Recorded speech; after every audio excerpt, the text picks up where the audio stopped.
Zaidi ya watu 1000 wameuawa nchini Myanmar na maelfu ya wengine zaidi ya 2000 kujeruhiwa kufuatia tetemeko la ardhi lenye ukubwa wa 7.7 ambalo lilisikika pia katika nchi za jirani. Wako wafanyakazi zaidi ya 100 waliokuwa wanaendelea na shughuli za ujenzi wa ghorofa moja hawajapatikana baada ya jengo hilo kubomoka.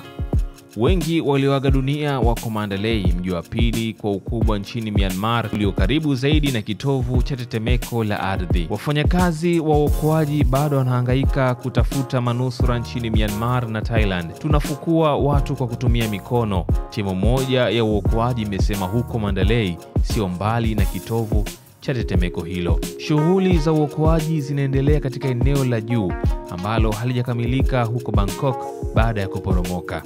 Na takriban wafanyakazi 100 wa ujenzi hawajulikani waliko na 6 wamekufa kulingana na maafisa wa serikali ya eneo hilo. Serikali ya kijeshi ya Myanmar imetoa ombi la msaada wa kimataifa, ombi adimu kutoka kwa serikali iliyojitenga na ambayo imewekewa vikwazo vikali na mataifa ya magharibi katika miaka ya hivi karibuni. Udhibiti mkali wa jeshi la Myanmar na kuendelea kukosekana kwa utulivu wa ndani kutokana na vita vya wenyewe kwa wenyewe nchini humo kunafanya kuwa vigumu kupata taarifa sahihi kuhusu maafa hayo. Hata hivyo, China imetuma timu ya taifa za uokoaji kusaidia katika juhudi za kutoa misaada kufuatia tetemeko kubwa la ardhi lililoikumba Myanmar siku ya Ijumaa na kusababisha hasara kubwa na uharibifu wa miundombinu. Wizara ya usimamizi wa dharura ya China imethibitisha kuondoka kwa timu ya uokoaji 82 iliyobeba vifaa vya uokoaji iliondoka kwenye uwanja wa ndege wa kimataifa wa Beijing kwa ndege ya kukodi ya Air China.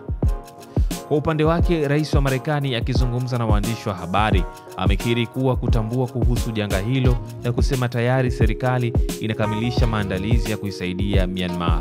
Kulingana na taarifa iliyotolewa leo Jumamosi na mamlaka ya kijeshi nchini humo, imeeleza kuwa idadi ya vifo imeongezeka na kufikia watu 1000 na zaidi na waliojeruhiwa kufika 1670. Tetemeko hilo la kipimo cha 7.7 lilipiga nchi mbili ambazo ni Thailand na Myanmar jana na kusababisha uharibifu mkubwa katika maeneo mbalimbali, huku likitajwa kuwa tetemeko kubwa zaidi kutokea katika kipindi cha karne moja.